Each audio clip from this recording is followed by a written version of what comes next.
What's shaking, OVD fans? This is Pierce Horvath, co-founder of Dead Scared Entertainment. Raquel and I are so glad to have you listening to each and every episode of Verda Darano, and would greatly appreciate it if you'd give us a 5-star rating and leave a positive review on whatever platform you tune in from. This will help us reach more fantastic fans just like you and make the shadows just that much more friendly. We put a lot of effort into this, and all our content, including drawing videos, true paranormal experiences, and even more, is all accessible at deadscaredentertainment.com. And if you'd like to reach us through the ether and contact us regarding content ideas, general questions, or just to say hello from the other side, slither or swoop your way over to the Contact Us page on deadscaredentertainment.com. Thank you for listening. And now, back to your favorite bone-chilling broadcast, Verda Darano.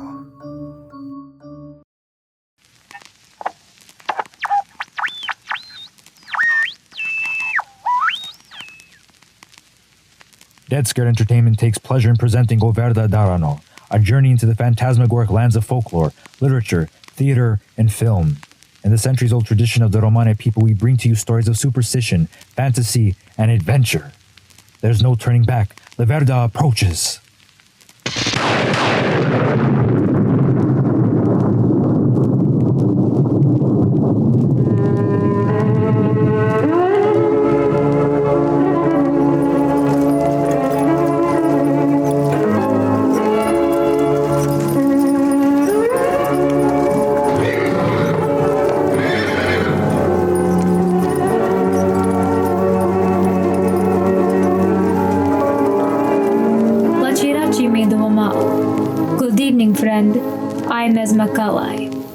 I'm beginning to realize just how much you enjoy coming to my carriage room for a scare. You're a true daredevil, aren't you? Fascinated with the otherworldly in their gothic abodes. I don't blame you. Tales of ghosts and phantoms get me rat rushing and my nerves tingling. I guess you can say that's just the reason why a sweet old lady reached out to her nephew one day. Whispers of ghosts flooded her neighborhood, and ghosts were the only thing that she'd have. She was determined to experience just what goes bump in the night for herself. Of course, she couldn't do it alone. Why? Even as this story unfolds tonight, I'm sure you're in good company, whether you know it or not. So I ask you, Midomal, to sit back, make yourself comfortable, your companions too, and prepare for yet another ghost story that I'm sure will keep you from sleeping tonight. Verda Darano proudly presents The Empty House by Algernon Blackwood.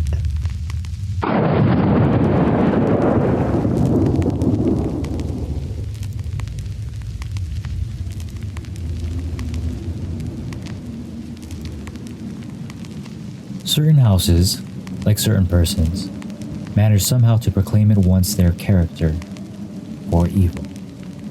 In the case of the latter, no particular feature need betray them. They may boast an open countenance and an ingenuous smile, and yet a little of their company leaves the unalterable conviction that there is something radically amiss with their being, that they are evil.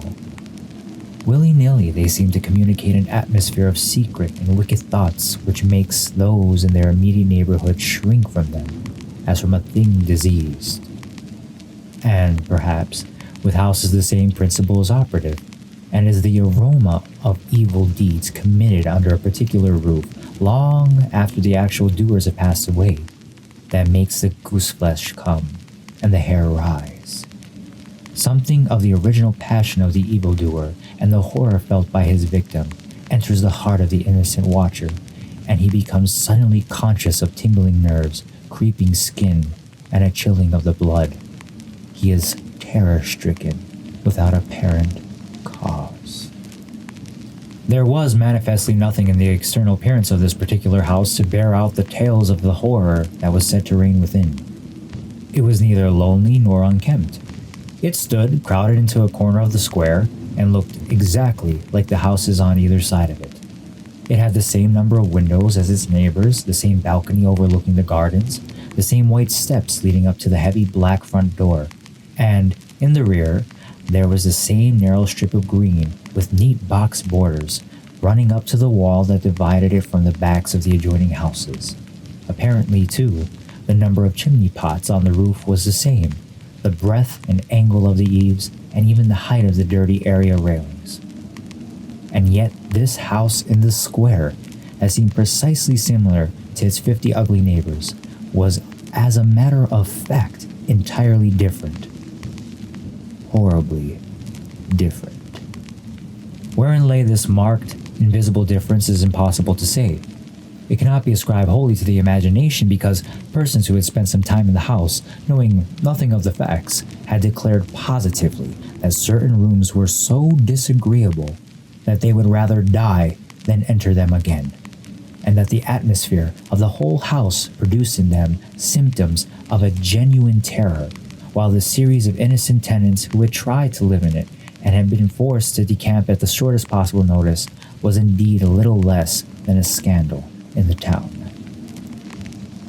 When Shorthouse arrived to pay a weekend visit to his Aunt Julia in her little house on the seafront at the other end of the town, he found her charged to the brim with mystery and excitement. He had only received her telegram that morning, and he had come anticipating boredom. But the moment he touched her hand and kissed her apple-skin wrinkled cheek, he caught the first wave of her electrical condition. The impression deepened when he learned that there were to be no other visitors, and that he had been telegraphed for with a very special object. Something was in the wind, and the something would doubtless bear fruit, for this elderly spinster aunt, with a mania for psychic research, had brains as well as willpower, and by hook or by crook she usually managed to accomplish her ends. The revelation was made soon after tea, when she sidled up close to him as they paced slowly along the seafront in the dusk. "I've got the keys," she announced in a delighted yet half-awesome voice. "Got them till Monday." "The keys of the bathing machine, or?" he asked innocently, looking from the sea to the town. Nothing brought her so quickly to the point as feigning stupidity. "Neither," she whispered. "I've got the keys of the haunted house in the square, and I'm going there tonight." Shorthouse was conscious of the slightest possible tremor down his back. He dropped his teasing tone. Something in her voice and manner thrilled him. She was in earnest. "But you can't go alone," he began. "That's why I wired for you," she said with decision. He turned to look at her. The ugly, lined, enigmatical face was alive with excitement. There was a glow of genuine enthusiasm round it like a halo. The eyes shone. He caught another wave of her excitement, and a second tremor, more marked than the first, accompanied it. "Thanks, Aunt Julia," he said politely. "Thanks, awfully." "I should not dare go alone," she went on, raising her voice. "But with you I should enjoy it immensely. You're afraid of nothing, I know." "Thanks so much," he said again. Is anything likely to happen?"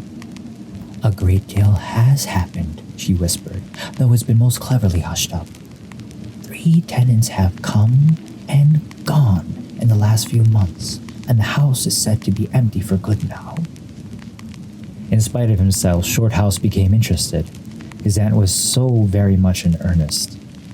"The house is very old indeed," she went on, "and the story, an unpleasant one, dates a long way back.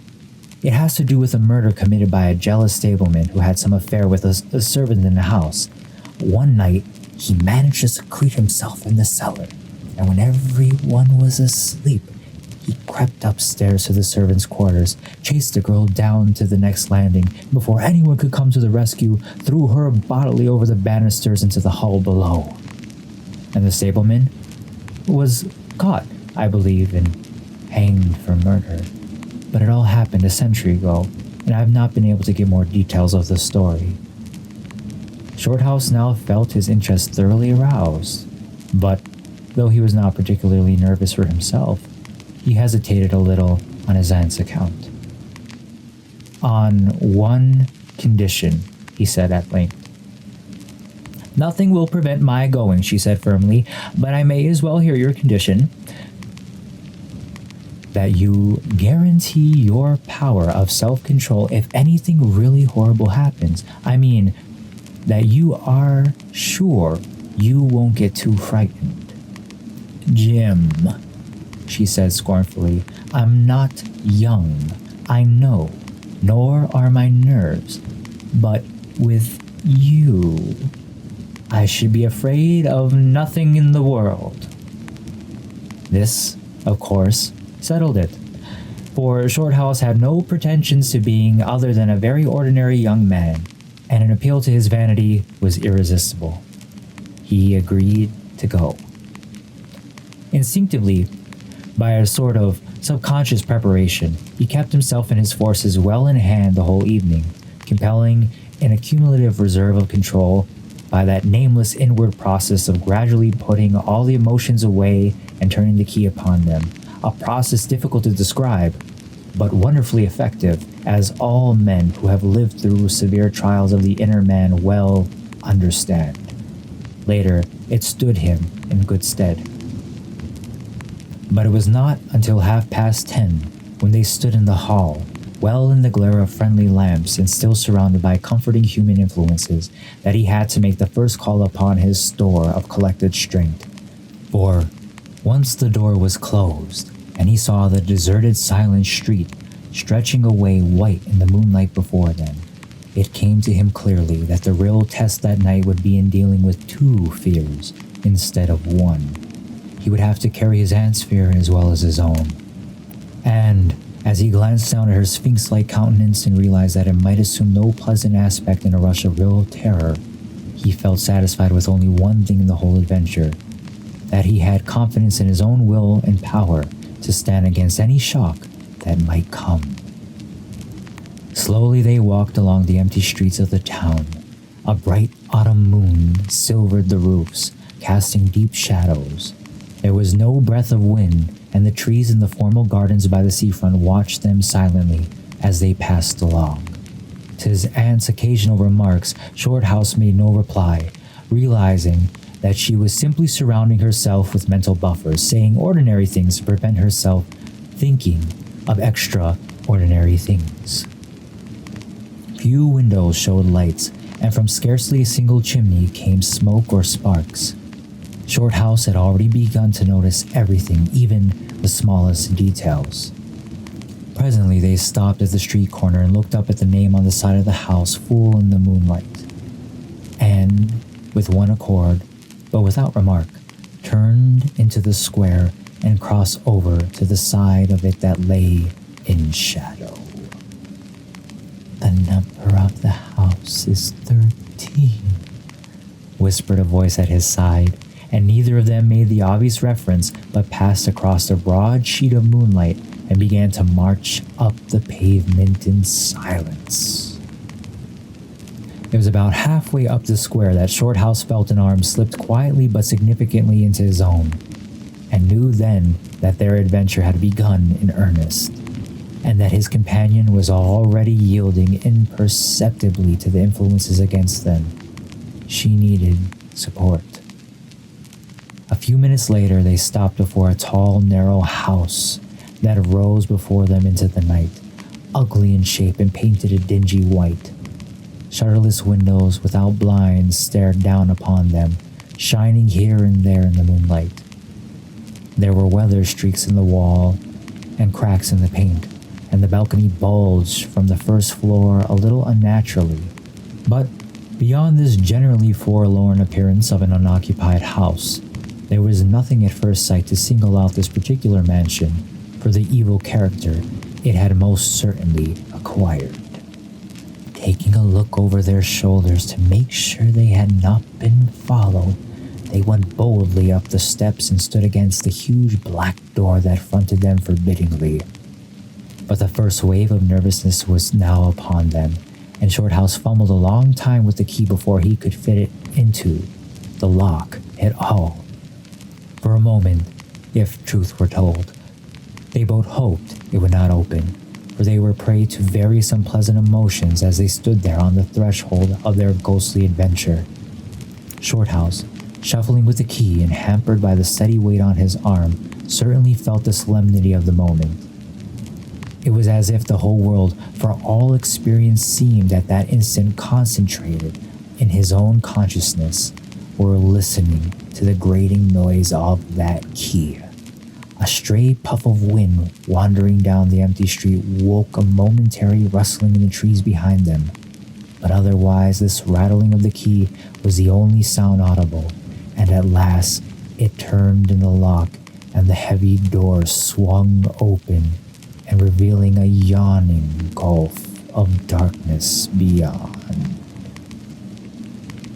With a glance at the moonlit square, they passed quickly in, and the door slammed behind them with a roar that echoed prodigiously through empty halls and passages. But suddenly, with the echoes, another sound made itself heard, and Aunt Julia leaned suddenly so heavily upon him that he had to take a step backwards to save himself from falling. A man had coughed close behind them, so close that it seemed they must have been actually by his side in the darkness.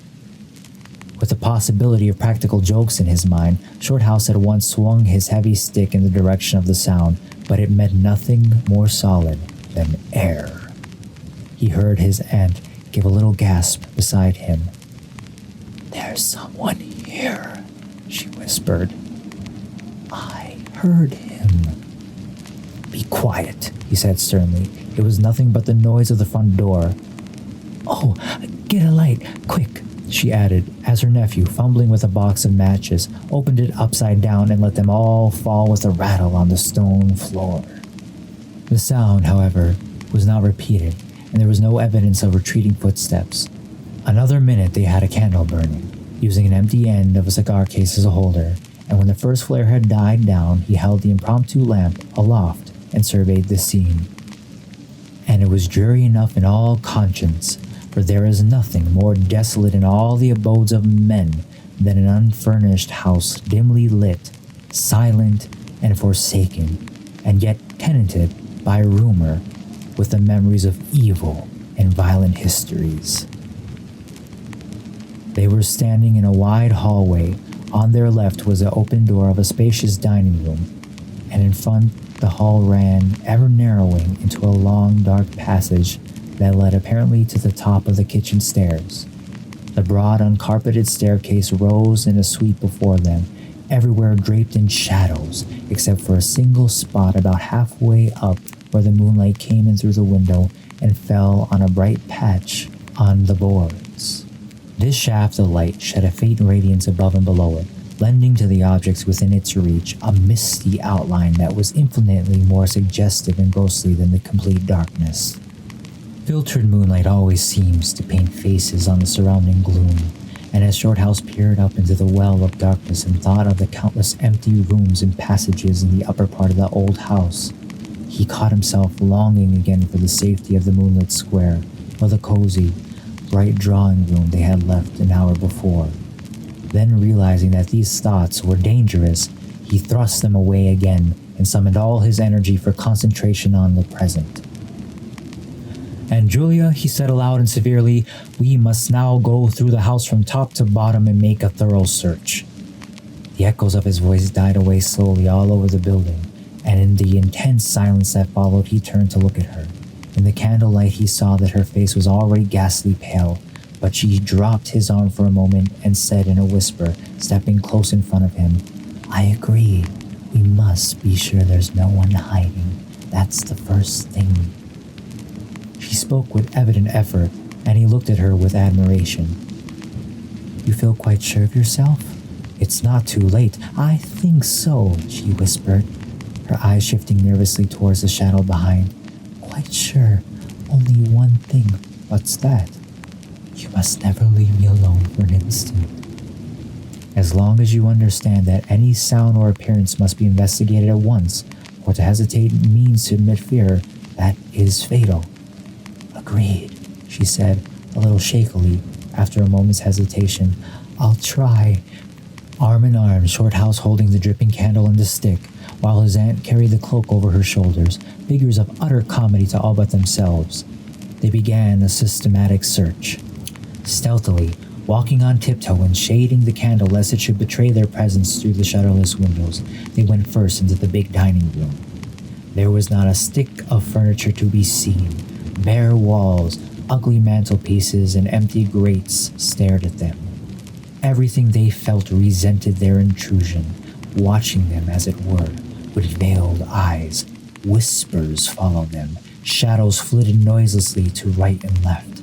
Something seemed ever at their back, watching, waiting an opportunity to do them injury. There was the inevitable sense that operations which went on when the room was empty had been temporarily suspended till they were well out of the way again. The whole dark interior of the old building seemed to become a malignant presence that rose up, warning them to desist and mind their own business.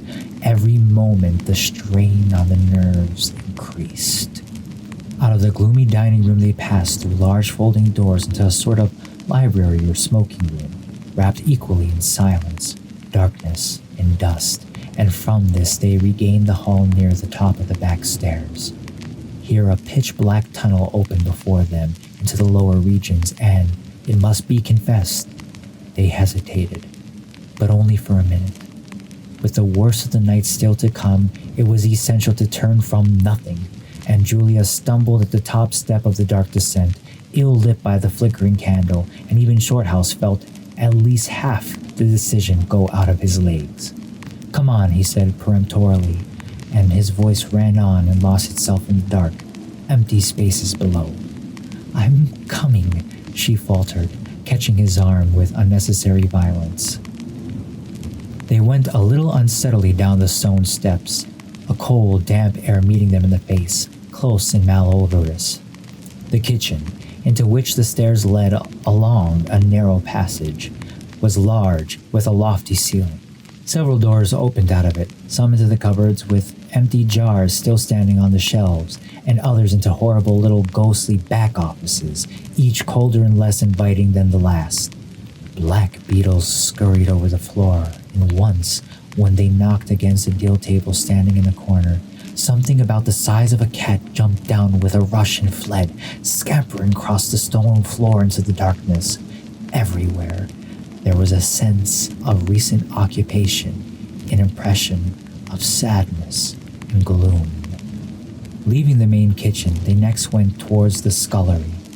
The door was standing ajar, and as they pushed it open to its full extent, Aunt Julia uttered a piercing scream, which she instantly tried to stifle by placing her hand over her mouth. For a second, Shorthouse stood stock still, catching his breath. He felt as if his spine had suddenly become hollow, and someone had filled it with particles of ice. Facing them, directly in their way between the doorposts, stood the figure of a woman. She had disheveled hair and wildly staring eyes, and her face was terrified and white as death. "Only the beastly jumping candlelight," he said quickly, in a voice that sounded like someone else's and was only half under control. "Come on, Aunt, there's nothing there." He dragged her forward. With a clattering of feet and a great appearance of boldness, they went on. But over his body the skin moved as if crawling ants covered it, and he knew by the weight on his arm that he was supplying the force of locomotion for two. The scullery was cold, bare, and empty, more like a large prison cell than anything else. They went around it, tried the door into the yard and the windows, but found them all fastened securely. His aunt moved beside him like a person in a dream. Her eyes were tightly shut, and she seemed to merely follow the pressure of his arm. Her courage filled him with amazement. At the same time, he noticed that a certain odd change had come over her face, a change which somehow evaded his power of analysis. "There's nothing here, Auntie," he repeated loudly. "Let's go upstairs to see the rest of the house. Then we'll choose a room to wait up in." She followed him obediently, keeping close to his side, and they locked the kitchen door behind them. It was a relief to get up again. In the hall, there was more light than before, for the moon had traveled a little further down the stairs. Cautiously, they began to go up into the dark vault of the upper house, the boards creaking under their weight. On the first floor, they found the large double drawing rooms, a search of which revealed nothing. There was also no sign of furniture or recent occupancy, nothing but dust and neglect and shadows. They opened the big folding doors between the front and back drawing rooms, then came out again to the landing and went upstairs. They had not gone up more than a dozen steps when they both simultaneously stopped to listen, looking into each other's eyes with a new apprehension across the flickering candle flame. From the room they had left hardly 10 seconds before came the sound of doors quietly closing. It was all beyond question. They heard the booming noise that accompanies the shutting of heavy doors, followed by the sharp catching of the latch. "We must go back and see," said Shorthouse briefly, in a low tone, turning to go downstairs again. Somehow she managed to drag after him, her feet catching in her dress, her face livid. When they entered the front drawing room, it was plain that the folding doors had been closed half a minute before. Without hesitation, Shorthouse opened them. He almost expected to see someone facing him in the back room, but only darkness and cold air met him. They went through both rooms, finding nothing unusual. They tried in every way to make the doors close of themselves, but there was not wind enough even to set the candle flame flickering. The doors would not move without strong pressure. All was silent as a grave. Undeniably, the rooms were utterly empty, and the house utterly still. "It's beginning," whispered a voice at his elbow which he hardly recognized as his aunt's. He nodded acquiescence, taking out his watch to note the time. It was 15 minutes before midnight. He made the entry of exactly what had occurred in his notebook, setting the candle in its case upon the floor in order to do so. It took a moment or two to balance it safely against the wall. And Julia always declared that at this moment she was not actually watching him, but had turned her head towards the inner room, where she fancied she heard something moving. But, at any rate, both positively agreed that there came a sound of rushing feet, heavy and very swift, and the next instant the candle was out. But to Shorthouse himself had come more than this, and he has always thanked his fortunate stars that it came to him alone and not to his aunt too. For, as he rose from the stooping position of balancing the candle, before it actually extinguished, a face thrust itself forward so close to his own that he could almost have touched it with his lips. It was a face working with passion, a man's face, dark with thick features and angry, savage eyes. It belonged to a common man, and it was evil in its ordinary normal expression, no doubt, but as he saw it, alive with intense, aggressive emotion, it was a malignant and terrible human countenance. There was no movement of the air, nothing but the sound of rushing feet, stockinged or muffled feet, the apparition of the face, and the almost simultaneous extinguishing of the candle. In spite of himself, Shorthouse uttered a little cry, nearly losing his balance as his aunt clung to him with her whole weight in one moment of real, uncontrollable terror. She made no sound, but simply seized him bodily. Fortunately, however, she had seen nothing, but had only heard the rushing feet, for her control returned almost at once, and he was able to disentangle himself and strike a match. The shadows ran away on all sides before the glare, and his aunt stooped down and groped for the cigar case with the precious candle. Then they discovered that the candle had not been blown out at all. It had been crushed out. The wick was pressed down into the wax, which was flattened as if by some smooth, heavy instrument. How his companion so quickly overcame her terror, Shorthouse never properly understood. But his admiration for her self-control increased tenfold, and at the same time served to feed his own dying flame, for which he was undeniably grateful. Equally inexplicable to him was the evidence of physical force they had just witnessed. He had once suppressed the memory of stories he had heard of physical mediums and their dangerous phenomena, for if these were true, and either his aunt or himself was unwittingly a physical medium, it meant that they were simply aiding to focus the forces of a haunted house already charged to the brim. It was like walking with unprotected lamps among uncovered stores of gunpowder. So, with as little reflection as possible, he simply relit the candle and went up to the next floor. The arm in his trembled, it is true, and his own tread was often uncertain, but they went on with thoroughness, and after a search revealing nothing, they climbed the last flight of stairs to the top floor of all. Here they found a perfect nest of small servants' rooms with broken pieces of furniture, dirty cane-bottomed chairs, chests of drawers, cracked mirrors, and decrepit bedsteads. The rooms had low sloping ceilings, already hung here and there with cobwebs, small windows, and badly plastered walls. A depressing and dismal region which they were glad to leave behind. It was on the stroke of midnight when they entered a small room on the third floor, close to the top of the stairs, and arranged to make themselves comfortable for the remainder of their adventure. It was absolutely bare, and was said to be the room then used as a clothes closet, into which the infuriated groom had chased his victim and finally caught her. Outside, across the narrow landing, began the stairs leading up to the floor above and the servants' quarters where they had just searched.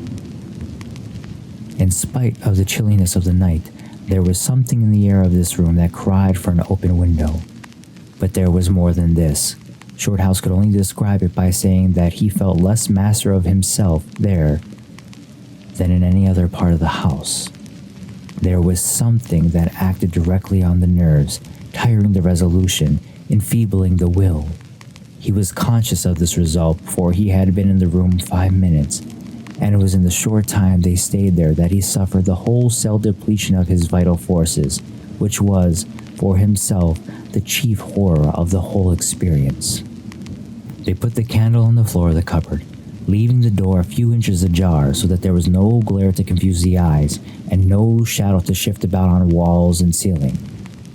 Then they spread the cloak on the floor and sat down to wait, with their backs against the wall. Shorthouse was within 2 feet of the door onto the landing. His position commanded a good view of the main staircase leading down into the darkness, and also of the beginning of the servants' stairs going to the floor above. The heavy stick lay beside him within easy reach. The moon was now high above the house. Through the open window they could see the comforting stars like friendly eyes watching in the sky. One by one the clocks of the town struck midnight, and when the sounds died away the deep silence of a windless night fell again over everything. Only the boom of the sea, far away and lugubrious, filled the air with hollow murmurs. Inside the house the silence became awful. Awful, he thought, because any minute now it might be broken by sounds of portending terror. The strain of waiting told more and more severely on the nerves. They talked in whispers when they talked at all, for their voices aloud sounded queer and unnatural. A chilliness, not altogether due to the night air, invaded the room and made them cold. The influences against them, whatever these might be, were slowly robbing them of self-confidence and the power of decisive action. Their forces were on the wane, and the possibility of real fear took on a new and terrible meaning. He began to tremble for the elderly woman by his side, whose pluck could hardly save her beyond a certain extent. He heard the blood singing in his veins. It sometimes seemed so loud that he fancied it prevented his hearing properly certain other sounds that were beginning very faintly to make themselves audible in the depths of the house. Every time he fastened his attention on these sounds, they instantly ceased. They certainly came no nearer, yet he could not rid himself of the idea that movement was going on somewhere in the lower regions of the house. The drawing room floor, where the doors had been so strangely closed, seemed too near. The sounds were further off than that. He thought of the great kitchen, with the scurrying black beetles, and of the dismal little scullery, but somehow or other, they did not seem to come from there either. Surely they were not outside the house. Then, suddenly, the truth flashed into his mind, and for the space of a minute he felt as if his blood had stopped flowing and turned to ice. The sounds were not downstairs at all. They were upstairs. Upstairs, somewhere among those horrid, gloomy little servants' rooms with their bits of broken furniture, low ceilings, and cramped windows. Upstairs, where the victim had first been disturbed and stalked to her death. And the moment he discovered where the sounds were, he began to hear them more clearly. It was the sound of feet moving stealthily along the passage overhead, in and out among the rooms and past the furniture. He turned quickly to steal a glance at the motionless figure beside him to note whether she had shared his discovery. The faint candlelight coming through the crack in the cupboard door threw her strongly marked face into vivid relief against the white of the wall. But it was something else that made him catch his breath and stare again. An extraordinary something had come into her face and seemed to spread over her features like a mask. It smoothed out the deep lines and drew the skin everywhere a little tighter so that the wrinkles disappeared. It brought into the face, with the sole exception of the old eyes, an appearance of youth and almost of childhood. He stared in speechless amazement that was dangerously near to horror. It was his aunt's face indeed, but it was her face of 40 years ago, the vacant, innocent face of a girl.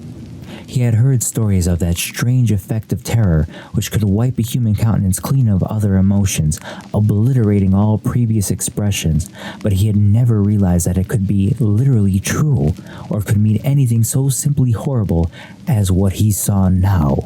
For the dreadful signature of overmastering fear was written plainly in that utter vacancy of the girlish face beside him, and when, feeling his intense gaze, she turned to look at him, he instinctively closed his eyes tightly to shut out the sight. Yet, when he turned a minute later, his feelings well in hand, he saw to his intense relief another expression. His aunt was smiling, and though the face was deathly white, the awful veil had lifted and the normal look was returning. Anything wrong was all he could think of to say at the moment, and the answer was eloquent, coming from such a woman. "I feel cold and a little frightened," she whispered. He offered to close the window, but she seized hold of him and begged him not to leave her side for even an instant. "It's upstairs.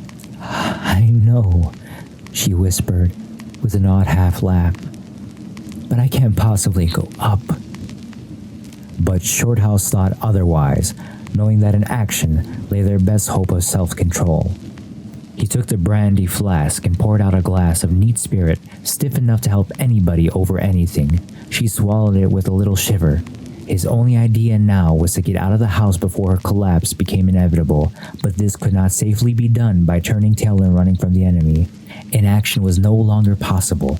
Every minute he was growing less master of himself, and desperate, aggressive measures were imperative without further delay. Moreover, the action must be taken towards the enemy, not away from it. The climax, if necessary and unavoidable, would have to be faced boldly. He could do it now, but in 10 minutes he might not have the force left to act for himself, much less for both. Upstairs, the sounds were meanwhile becoming louder and closer, accompanied by occasional creaking of the boards. Someone was moving stealthily about, stumbling now and then awkwardly against the furniture. Waiting a few moments to allow the tremendous dose of spirits to produce its effect, and knowing this would last but a short time under the circumstances, Shorthouse then quietly got on his feet, saying in a determined voice, "Now, Aunt Julia, we'll go upstairs and find out what all this noise is about. You must come too. It's what we agreed." He picked up his stick and went to the cupboard for the candle. A limp form rose shakily beside him, breathing hard, and he heard a voice say very faintly something about being ready to come. The woman's courage amazed him. It was so much greater than his own, and as they advanced, holding aloft the dripping candle, some subtle force exhaled from this trembling, white-faced old woman at his side that was the true source of his inspiration. It held something really great that shamed him and gave him the support without which he would have proved far less equal to the occasion. They crossed the dark landing, avoiding with their eyes the deep black space over the banisters. Then they began to mount the narrow staircase to meet the sounds which, minute by minute, grew louder and nearer. About halfway up the stairs, Aunt Julia stumbled, and Shorthouse turned to catch her by the arm. And just at that moment came a terrible crash in the servants' corridor overhead. It was instantly followed by a shrill, agonized scream that was a cry of terror and a cry for help melted into one. Before they could move aside or go down a single step, someone came rushing along the passage overhead, blundering horribly, racing madly, at full speed, 3 steps at a time, down the very staircase where they stood. The steps were light and uncertain, but close behind them sounded the heavier tread of another person, and the staircase seemed to shake. Shorthouse and his companion just had time to flatten themselves against the wall when the jumble of flying steps was upon them, and 2 persons, with the slightest possible interval between them, dashed past at full speed. It was a perfect whirlwind of sound breaking in upon the midnight silence of the empty building. The 2 runners, pursuer and pursued, had passed clean through them where they stood, and already with a thud the boards below had received first one, then the other. Yet they had seen absolutely nothing, not a hand or arm or face or even a shred of flying clothing. There came a second's pause. Then the first one, the lighter of the 2, obviously the pursued one, ran with uncertain footsteps into the little room which Shorthouse and his aunt had just left. The heavier one followed. There was a sound of scuffling, gasping, and smothered screaming, and then out onto the landing came the step of a single person treading weightily. A dead silence followed for the space of half a minute, and then was heard a rushing sound through the air. It was followed by a dull, crashing thud in the depths of the house below, on the stone floor of the hall. Utter silence reigned after. Nothing moved. The flame of the candle was steady. It had been steady the whole time, and the air had been undisturbed by any movement whatsoever. Palsied with terror, Aunt Julia, without waiting for her companion, began fumbling her way downstairs. She was crying gently to herself, and when Shorthouse put his arm round her and half carried her, he felt she was trembling like a leaf. He went into the little room and picked up the cloak from the floor, and, arm in arm, walking very slowly, without speaking a word or looking once behind them, they marched down the 3 flights into the hall. In the hall they saw nothing, but the whole way down the stairs they were conscious that someone followed them, step by step. When they went faster, it was left behind, and when they went more slowly, it caught them up. But never once did they look behind to see, and at each turning of the staircase they lowered their eyes for fear of the following horror they might see upon the stairs above. With trembling hands, Shorthouse opened the front door, and they walked into the moonlight and drew a deep breath of the cool night air blowing in from the sea.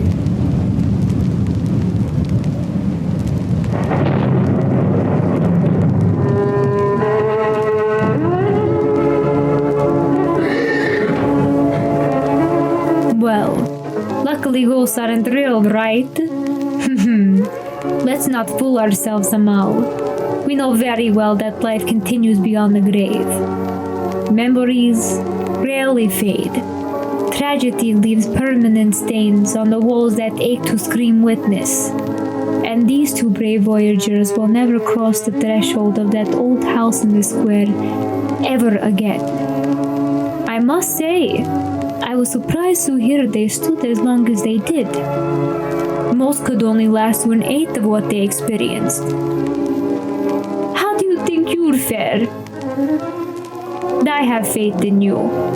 From our regular treks into the esoteric and the supernatural, I'm sure you can spend the whole night there without flinching. Why, I wouldn't be surprised to find you inquiring about taking residence in such a charming property. And just to prove you could, I've acquired the key to the very estate in the square. Dare to accept it? Before you do, take a deep breath and remember these words, Midwama. Gia kor mangav tuke bachtalotrom, preko tunyaripe. Till then, I wish you safe travels through the darkness.